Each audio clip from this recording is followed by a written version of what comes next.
అందవిహీనంగా ఉంటే 3 వక్రాలు కలిగినట్టు ఆ స్త్రీని అందంగా ఉన్నావే, నువ్వెవరు, ఆ లేపనం ఏదైతే ఉందో మాకురొద్దు అని అంటున్నాడు. కృష్ణ, ఏమిటిది, ఎల్లరి చేష్టలు, మన గోపికలు కాదు వీళ్ళు, పైగా వికారంగా ఉంటే ఇదేంది ఇది, నీ అంత అందం, నీరజనేత్ర, తామర రేకుల్లాంటి కళ్ళు కలిగినటువంటి దానా అని అంటున్నావు, ఇదేమైనా సబబు అంటే, కాసేపు ఆగన్నా, కొద్దిసేపు ఉండు అని అంటున్నాడు.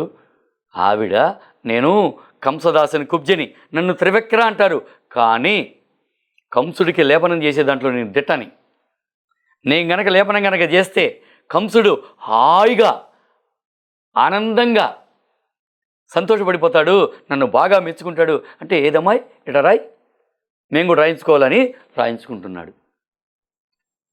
మొత్తం రాసేశాడు. ఇదిగో ఈ చేతికి రాయ్, ఇక్కడ రాయ్, అక్కడ రాయ్ అని అంటూ ఉన్నాడు. ఈయన బలరాముడు ఏమి తెచ్చి పెడతాడో నెత్తికని భయం వేస్తూ ఉంది బలరాముడికి. కృష్ణుడేమో ఈ విధంగా చేస్తున్నాడు.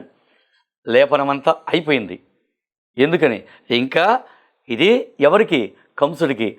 కంసుడికి పూయవలసినటువంటి అవసరమే ఉండదు ఇక అని ఉద్దేశంతో మొత్తం లేపనం మొత్తం ఏదైతే ఉందో ఆ గంధాన్ని మొత్తం తను పూయించుకున్నాడు. ఎప్పుడైతే పూయించుకున్నాడో ఆ త్రివక్ర పాదాల మీద కృష్ణ పరమాత్మ పాదాలు పెట్టాడు. పెట్టి గడ్డ మీద చెయ్యట పెట్టాడు.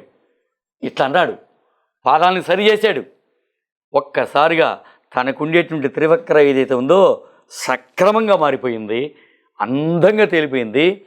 ఒక అప్సరస అన్నట్లుగా ఆవిడ వెలిగింది. ఎందుకని, పరమాత్మ హస్తం పడింది, పరమాత్మ పాదం పడింది. పరమాత్మను సృజించినటువంటి వాళ్ళు వికారంగా ఎక్కడ ఉంటారు ఇంకా.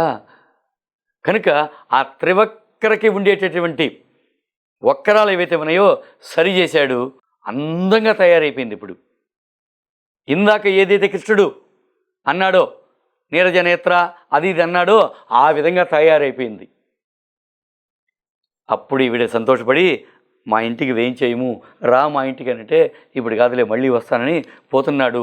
ఆ పోయినప్పుడు ప్రధాన ద్వారం దగ్గరే కోయలా పీఠం ఉండింది, దాన్ని సంహరించాడు. ఆ తర్వాత చాణురు ముష్టికులు వీళ్ళిద్దరు కూడా సంహరించాడు. భయభ్రాంతులకు గురైపోతున్నాడు కంసుడు. కృష్ణుడు వస్తుంటే యముడే వస్తున్నట్లుగా భయభ్రాంతులకు గురైపోయినాడు. ఏమీ చేయలేక తన యొక్క ఖడ్గాన్ని తీశాడు.